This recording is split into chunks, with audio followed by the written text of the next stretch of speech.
The remains of the last Israeli hostage abducted by Hamas have been identified and returned to Israel. Members of Israel's Knesset applauded when Prime-minister Benjamin Netanyahu delivered the news on Monday. Ron Gvili was a special forces policeman who was killed fighting Hamas militants on October 7, 2023. His body was taken to Gaza.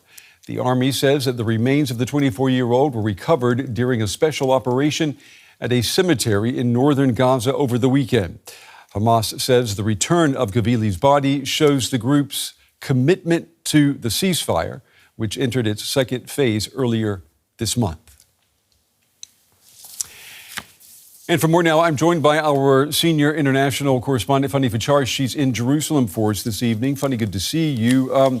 What is the reaction tonight in Israel? There's certainly a sigh of relief collectively amongst many Israelis who say a very dark chapter is over now because everyone is back, dead or alive, but every hostage has been returned home. And certainly this is very good news for the family of Ron Gvili, who's been waiting for more than 2 years for this information, for this news that the body of Mr. Gvili has been found. Now, he was already dead when he was taken to Gaza because reportedly he was trying to defend an Israeli community when he died in battle against Hamas militants. And given that his body is on the way back to Israel, that of course will bring closure to his family and the beginning of healing, the process of it at least. And it's also connected to the healing of a nation. That's what people tell me on the streets of Jerusalem. But people also tell me about a lot of criticism and a lot of blame that they say is very much righteously right to say when it comes to this government, because they say that this Gaza war has been prolonged for way too long. And a lot of people could have been saved. A lot of hostages could have been taken home alive.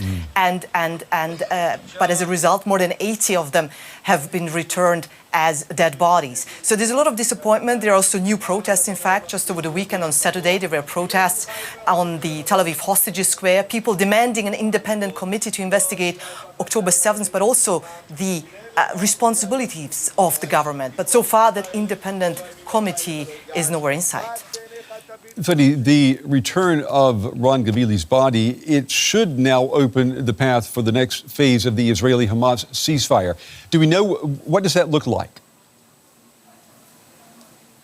It's expected to open this week, but there's no official confirmation. In fact, from the Israeli government, you're hearing that the next steps should be disarmament of Hamas and basically demilitarization of Gaza, while the United States made it very clear that part of the second phase, in fact, it should have been already part of the first phase, but wasn't part of the first phase of the ceasefire deal because Israel blocked it, that in this next second phase, the Rafah border crossing, this very important crossing between Egypt and Gaza, should open. But whether it will depends also on some domestic factors here in Israel. One has to imagine that there are elections likely coming up by the end of the year, and the far-right elements within the coalition government are not interested at all in opening that border crossing because they say they don't want to reward Hamas militants. Certainly it is in the interest of many Palestinians who are eagerly waiting to leave in order to receive very important medical help.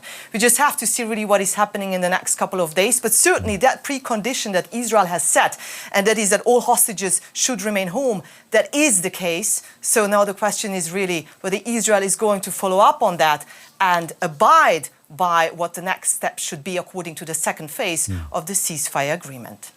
Our senior international correspondent, Fanny Fichar, with the latest tonight from Jerusalem. Fanny, as always, thank you.